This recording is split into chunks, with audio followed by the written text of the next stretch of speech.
प्रयागराज महाकुंभ मेले के दौरान यह कहानी आपको जरूर सुननी चाहिए। इस कहानी में हम जानेंगे कि कैसे एक साधारण लड़की नागा साध्वी बनने के लिए मजबूर हो गई। नागा साधु बनने के लिए क्या-क्या करना पड़ता है, उसके साथ ऐसा क्या हुआ जो उसे नागा साध्वी बनना पड़ा।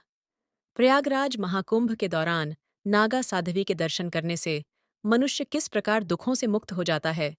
जिस भी मनुष्य को नागा साध्वी का आशीर्वाद मिल जाता है, उसके सारे कष्ट दूर हो जाते हैं। इसलिए प्रिय भक्त गणों, कहानी को प्रारंभ करने से पहले हम आपसे निवेदन करते हैं कि आप इस वीडियो को पूरा अवश्य देखें, जिससे आपको ज्ञान की प्राप्ति होगी। और वीडियो को लाइक कर कमेंट में हर हर महादेव लिख दीजिए। प्रिय दोस्तों, एक ममता नाम की लड़की थी, जिसने बचपन से ही जीवन में कठिनाइयों को सहन किया था। उसके माता पिता का बचपन में ही देहांत हो गया था और वह एक अनाथालय में पली बड़ी। ममता का स्वभाव इतना मधुर और सरल था कि अनाथालय में हर कोई उसे पसंद करता था। वह दूसरों की मदद करने में हमेशा आगे रहती थी और हर परिस्थिति में मुस्कुराना नहीं भूलती थी। जब ममता बड़ी हो गई, तब अनाथालय के मालिक ने ममता का विवाह रमेश नाम के व्यक्ति से कर दिया। रमेश देखने में तो साधारण था, लेकिन उसके स्वभाव में क्रूरता और स्वार्थ भरा हुआ था। ममता ने इसे अपना भाग्य मानकर रमेश के साथ घर बसाने की ठानी। शादी के कुछ ही दिनों बाद रमेश और उसके परिवार का असली चेहरा ममता के सामने आ गया। ससुराल वाले हर छोटी छोटी बात पर उसे ताने देते, गाली गलौज करते और रमेश अक्सर शराब के नशे में उसे पीटता। ममता को कभी यह समझ नहीं आया कि उसने ऐसा क्या किया जो उसे इतनी सजा मिल रही है। वह अपनी सास के तानों और अपने पति के क्रूर व्यवहार को सहते हुए दिन रात घर के कामों में लगी रहती। एक दिन ममता की सास ने उसे दहेज न लाने का ताना देते हुए बुरी तरह अपमानित किया और उस पर हाथ उठाया। ममता ने अपनी आंखों में आंसू भरकर सास से विनती की कि वह उसकी बात समझे, लेकिन उसकी सास ने उसे और अधिक तिरस्कार किया। रमेश ने भी उसका पक्ष लेने के बजाय उसे घर से बाहर निकाल देने की धमकी दी। उस रात ममता अपने छोटे से कमरे में बैठी अपने माता पिता की तस्वीर के सामने फूट फूट कर रो रही थी। वह सोच रही थी कि अगर उसके माता पिता होते तो क्या वह इस तरह की पीड़ा सहती। उसकी आंखों में दर्द, अपमान और असहाय के आंसू बह रहे थे। उसे लगने लगा कि यह संसार उसके लिए एक जेल बन चुका है। अगले दिन ममता के पति ने उसे फिर से मारा पीटा और उसकी सास ने सच में उसे घर से बाहर निकाल दिया। बिना किसी सहारे, बिना किसी ठिकाने के ममता अकेली सड़क पर खड़ी थी। उसके मन में बस यही सवाल गूंज रहा था, क्या मेरे जीवन में कभी सुकून आएगा। घर से निकाले जाने के बाद ममता की जिंदगी एक कठिन सफर में बदल गई। उसके पास ना कोई ठिकाना था, ना कोई सहारा। वह दिन रात इधर उधर भटकती रही, कभी मंदिरों में तो कभी सड़कों के किनारे भूख और प्यास से तड़पती ममता के पास अब बस उसकी इच्छा शक्ति ही बची थी। उसकी सुंदरता उसकी सबसे बड़ी परेशानी बन गई थी। राह चलते लोग उसे घूरते, भद्दे बातें करते और कुछ लोग तो उसे लालच देकर फंसाने की कोशिश भी करते। ममता ने इन सब चीजों से बचने के लिए कई बार अपने चेहरे को ढक लिया, लेकिन उसकी बेबस आंखें हर बार उसके दर्द को बयां कर देती थीं। एक दिन थक हारकर ममता गंगा नदी के किनारे जा बैठी। पानी की लहरें जैसे उसके दर्द को सुन रही थीं। उसने आसमान की ओर देखते हुए रोते हुए कहा, हे भगवान, मैंने तो कभी किसी का बुरा नहीं चाहा, फिर मेरे साथ ऐसा क्यों हो रहा है। क्या मेरी जिंदगी में कोई शांति नहीं है। उसकी सिसकियों की आवाज सुनकर पास से गुजरते एक नागा साधु ने उसे देखा। वह साधु लंबे लंबे बालों और राख से सने शरीर के साथ गंभीर चेहरा लिए हुए थे। उन्होंने ममता के पास आकर कहा, बेटी क्यों रो रही हो, तुम्हारी आंखों में इतना गहरा दुख क्यों है। ममता ने उन्हें अपनी पूरी कहानी सुना दी, अपने अनाथ होने से लेकर शादी में हुए अत्याचारों और अब तक के संघर्ष, सब कुछ बता दिया। उसकी बात सुनकर साधु ने गहरी सांस ली और कहा, बेटी, संसार में बहुत दुख हैं, लेकिन हर दुख का अंत होता है।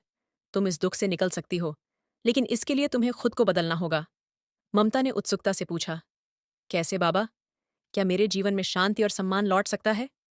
साधु ने कहा, बेटी, यह संसार बुरी नजरों से भरा हुआ है, लेकिन अगर तुम नागा साध्वी बन जाओ तो कोई तुम्हारी ओर बुरी नजर डालने की हिम्मत नहीं करेगा। नागा साधुओं का जीवन कठिन होता है, लेकिन वह आत्मा की शुद्धि और परमात्मा की प्राप्ति का मार्ग है। ममता के दिल में पहली बार एक आशा की किरण जगी।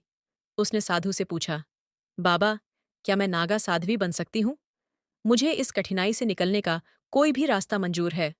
साधु ने कहा, यह राह कठिन है बेटी, लेकिन अगर तुम्हारा मन सच्चा है तो तुम यह कर सकती हो।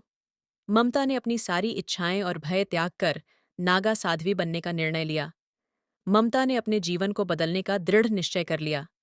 वह नागा साधु के साथ गंगा किनारे एक छोटे से आश्रम में पहुंची, जहां कई साधु संत साधना और तपस्या में लीन थे। साधु ने ममता को वहां के गुरुजी से मिलवाया। गुरुजी ने ममता को देखा और उसकी आंखों में झलकती दृढ़ संकल्प को परखा। गुरुजी ने कहा, बेटी, नागा साध्वी बनने का मार्ग कठिन है। ये मार्ग तपस्या, त्याग और संयम से भरा हुआ है। क्या तुम इसके लिए तैयार हो? ममता ने सिर झुकाकर कहा, गुरुजी, मैं अपने पुराने जीवन को त्याग कर नया जीवन जीना चाहती हूँ। कृपया मुझे इस राह पर चलने का मार्ग दिखाएं।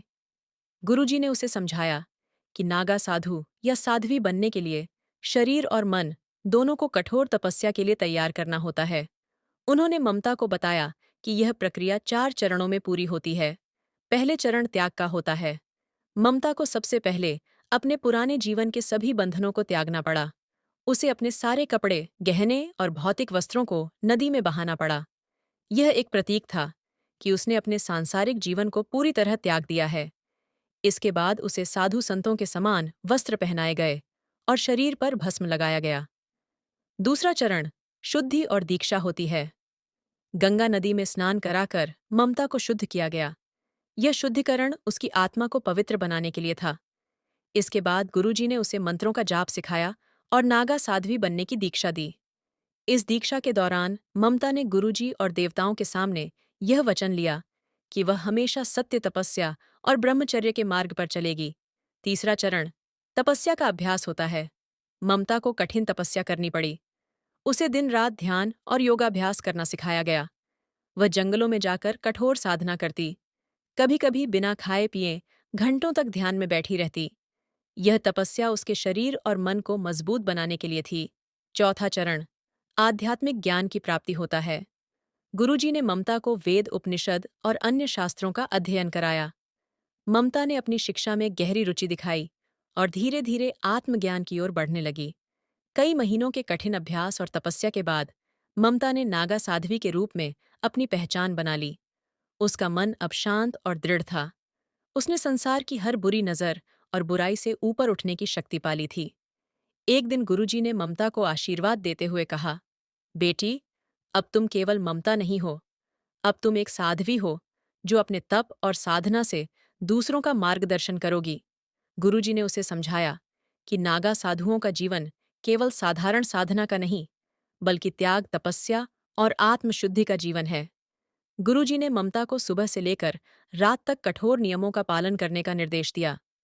भोजन पर संयम, ममता को केवल फल, कंदमूल और गंगाजल पर निर्भर रहना था। ये भोजन उसकी आत्मा को शुद्ध करने और शरीर को तपस्या के योग्य बनाने के लिए था। कई दिनों तक ममता को मौन व्रत रखना पड़ा। यह अभ्यास उसके मन को स्थिर और शांत करने के लिए था। इस दौरान उसने ध्यान और प्रार्थना के माध्यम से अपने भीतर के भय और अशांति को समाप्त करना सीखा। गुरुजी ने ममता को बताया कि नागा साधुओं के लिए शरीर पर नियंत्रण अत्यंत आवश्यक है। ममता को गर्मी, सर्दी और बारिश जैसे कठोर मौसमों में खुले आसमान के नीचे तपस्या करनी पड़ी। वह केवल भस्म से अपने शरीर को ढकती और यह प्रतीक था कि उसने सांसारिक सुखों को पूरी तरह त्याग दिया है। ममता को प्रतिदिन योग के कठिन आसन और प्राणायाम का अभ्यास करना होता। यह अभ्यास न केवल उसके शरीर को मजबूत बना रहा था, बल्कि उसकी आत्मा को भी जागृत कर रहा था। जंगलों में भटकते हुए, जंगली जानवरों और कठिन परिस्थितियों का सामना करते हुए ममता ने अपने भीतर साहस और सहन शक्ति का विकास किया। गुरुजी ने ममता को वेद, उपनिषद और योग सूत्र पढ़ने के लिए प्रेरित किया। इन ग्रंथों के माध्यम से उसने ब्रह्मांड के रहस्यों, आत्मा के सत्य और परमात्मा की महिमा को समझा। गुरुजी ने उसे विशेष मंत्रों का जाप सिखाया, जिनसे वह अपनी साधना को और गहन बना सकी। ममता ने अन्य साधुओं की सेवा करना और उनकी जरूरतों का ध्यान रखना भी सीखा। यह सेवा उसे अहंकार से मुक्त करती और उसकी आत्मा को और शुद्ध बनाती। एक दिन गुरुजी ने ममता को नागा साध्वी बनने की अंतिम दीक्षा देने का निर्णय लिया। एक बड़े यज्ञ का आयोजन किया गया। ममता को अपना खुद का पिंडदान करना पड़ा। उसने संसार के हर बंधन और मोहमाया से मुक्त होने की प्रतिज्ञा ली। दीक्षा के बाद गुरुजी ने ममता को एक नया नाम दिया, साध्वी आत्मानंदा। यह नाम उसके नए जीवन और आत्मा की शुद्धता का प्रतीक था। ममता अब साध्वी आत्मानंदा बन चुकी थी। उसका चेहरा तपस्या के तेज से दमक रहा था। उसकी आंखों में अब वह डर और असहाय नहीं थी, बल्कि आत्मविश्वास और करुणा का भाव था। उसने अपनी पूरी ऊर्जा मानव सेवा और ईश्वर साधना में लगा दी। अब वह अपने पुराने जीवन को पीछे छोड़कर एक नई राह पर थी। उसका संघर्ष और तपस्या उसे महान साध्वी के रूप में स्थापित करने की ओर अग्रसर थे। साध्वी आत्मनंदा अब वर्षों की कठोर तपस्या और ध्यान के मार्ग पर चल चुकी थी। उसकी साधना इन्हीं गहन और शुद्ध थी कि उसने ब्रह्मांड के रहस्यों और परमात्मा की दिव्य शक्तियों को समझना शुरू कर दिया। साध्वी आत्मनंदा ने अपनी तपस्या से आत्मिक ऊंचाइयों को छू लिया था। वर्षों के ध्यान और योगाभ्यास के बाद उसने कुछ विशेष दिव्य शक्तियां प्राप्त कीं। उसके पास बैठने मात्र से लोगों के मन का भय और अशांति दूर हो जाती थी। वह केवल गंगा जल और भस्म से बीमारियों को ठीक कर देती थी। उसे सामने वाले व्यक्ति के विचार और कर्म समझने की शक्ति प्राप्त हो चुकी थी। दूसरी तरफ ममता के अत्याचारी ससुराल वालों को उनके बुरे कर्मों का फल मिलने लगा। ममता का पति रमेश, जिसने उसे मारपीट कर घर से निकाल दिया था, अब गरीबी और कर्ज में डूब चुका था। उसके बुरे व्यवहार और नशे की आदतों ने उसका सब कुछ छीन लिया। वह सड़कों पर भीख मांगने को मजबूर हो गया। उसकी सास, जिसने ममता को घर से बाहर निकाला था, अब गंभीर बीमारी से ग्रस्त थी। उसके पास इलाज के लिए पैसे नहीं थे और वह अपने के पर पछतावा कर रही थी। रमेश और उसकी सास ने समझ लिया था कि उनके जीवन में जो कुछ भी बुरा हो रहा है, वह उनके ही कर्मों का परिणाम है। एक दिन रमेश और उसकी सास ने साध्वी आत्मानंदा के बारे में सुना। उन्हें विश्वास नहीं हो रहा था कि वह ममता, जिसे उन्होंने घर से निकाल दिया था, अब एक दिव्य साध्वी बन चुकी है। पछतावे और क्षमा की भावना के साथ वे साध्वी आत्मनंदा के दर्शन के लिए आए। रमेश ने रोते हुए कहा, ममता, मुझे माफ कर दो। मैंने तुम्हारे साथ जो भी अन्याय किया, उसका पश्चाताप कर रहा हूं। मैं जानता हूं कि मैं इसके लायक नहीं हूं, लेकिन क्या तुम मुझे क्षमा कर सकती हो? साध्वी आत्मानंदा ने उनकी ओर करुणा भरी दृष्टि से देखा और कहा, रमेश, यह संसार कर्मों का चक्र है। जो जैसा करता है, उसे वैसा ही फल मिलता है। लेकिन क्षमा सबसे बड़ा धर्म है। मैंने तुम्हें और माँ को पहले ही माफ कर दिया है। अब अपने बचे हुए जीवन में अच्छे कर्म करो और दूसरों की सेवा करो। साध्वी आत्मानंदा की दिव्यता और करुणा की कहानियां दूर दूर तक फैल चुकी थीं। लोग उनकी एक झलक पाने और उनके आशीर्वाद से अपने जीवन को सुधारने के लिए दूर दूर से आते। ममता, जो कभी अपने जीवन में दुखों का पहाड़ झेल रही थी, अब हजारों लोगों के लिए प्रेरणा बन चुकी थी। उसने अपने संघर्षों को अपनी ताकत बनाया और संसार को यह सिखाया कि सच्चा त्याग और तपस्या व्यक्ति को दिव्यता के शिखर तक पहुंचा सकता है। समय बीतता गया और साध्वी आत्मानंदा अब एक प्रतिष्ठित और पूजनीय साध्वी बन चुकी थी। उनकी तपस्या और दिव्यता का प्रभाव इतना गहरा था कि लोग उन्हें देवी स्वरूप मानने लगे। उनके आशीर्वाद से न केवल लोग अपनी समस्याओं का समाधान पाते थे, बल्कि उनके जीवन में शांति और आध्यात्मिकता का प्रकाश भी फैलता था। प्रयागराज महाकुंभ का आयोजन पूरे देश में उत्साह और भक्ति के साथ हो रहा था। यह कुंभ स्नान का विशेष अवसर था, जब लाखों लोग गंगा मैया के संगम में डुबकी लगाने के लिए एकत्र होते हैं। इस बार के महाकुंभ में साधु संतों और नागा साधुओं की उपस्थिति विशेष आकर्षण का केंद्र थी। साध्वी आत्मनंदा भी अपने शिष्यों और अन्य नागा साधुओं के साथ महाकुंभ में शामिल होने के लिए पहुंची। जैसे ही उन्होंने संगम के तट पर कदम रखा, उनके तेज और दिव्यता ने पूरे वातावरण को आलोकित कर दिया। उनकी उपस्थिति मात्र से लोगों के मन में शांति और भक्ति का संचार हो गया। साध्वी आत्मानम ने संगम के पवित्र जल में डुबकी लगाई।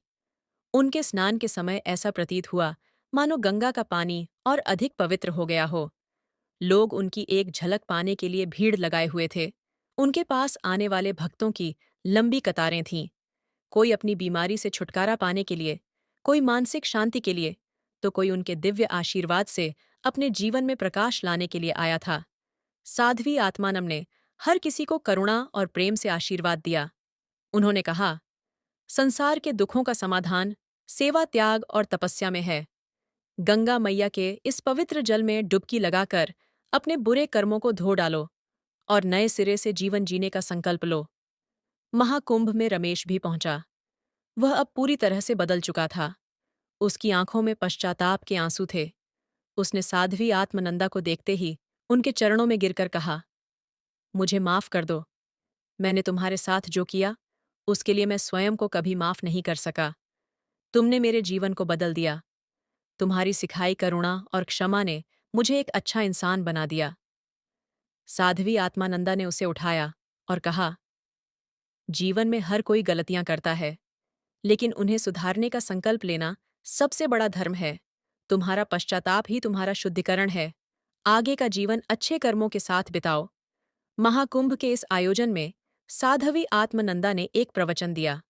उन्होंने कहा, जीवन में जो दुख आते हैं वे हमें मजबूत बनाने के लिए होते हैं। हर आत्मा में दिव्यता है, लेकिन उसे प्राप्त करने के लिए तपस्या, सेवा और त्याग का मार्ग अपनाना पड़ता है। जो भी गंगा मैया के पास आए, वह केवल अपनी इच्छाएं न रखें, बल्कि अपने बुरे कर्मों को छोड़ने का संकल्प भी लें। यही सच्ची भक्ति है। साध्वी आत्मानंदा की कहानी हर किसी के लिए प्रेरणा बन गई। उन्होंने अपने जीवन के संघर्षों और पीड़ा को अपनी ताकत में बदलकर यह सिद्ध कर दिया कि सच्चा धर्म और तपस्या किसी भी परिस्थिति को बदल सकती है। उनकी दिव्यता और आशीर्वाद से लाखों लोग लाभान्वित हुए। उनका जीवन एक उदाहरण बन गया कि चाहे कितनी भी कठिनाई क्यों न आए, सच्चाई, त्याग और तपस्या के मार्ग पर चलने से हर आत्मा दिव्यता को प्राप्त कर सकती है। प्रयागराज महाकुंभ के इस आयोजन के साथ साध्वी आत्मनंदा का नाम हमेशा के लिए भक्ति, त्याग और दिव्यता का प्रतीक बन गया। प्रिय दोस्तों, यदि आपको यह कहानी अच्छी लगी हो तो कमेंट में हर हर महादेव अवश्य लिखें।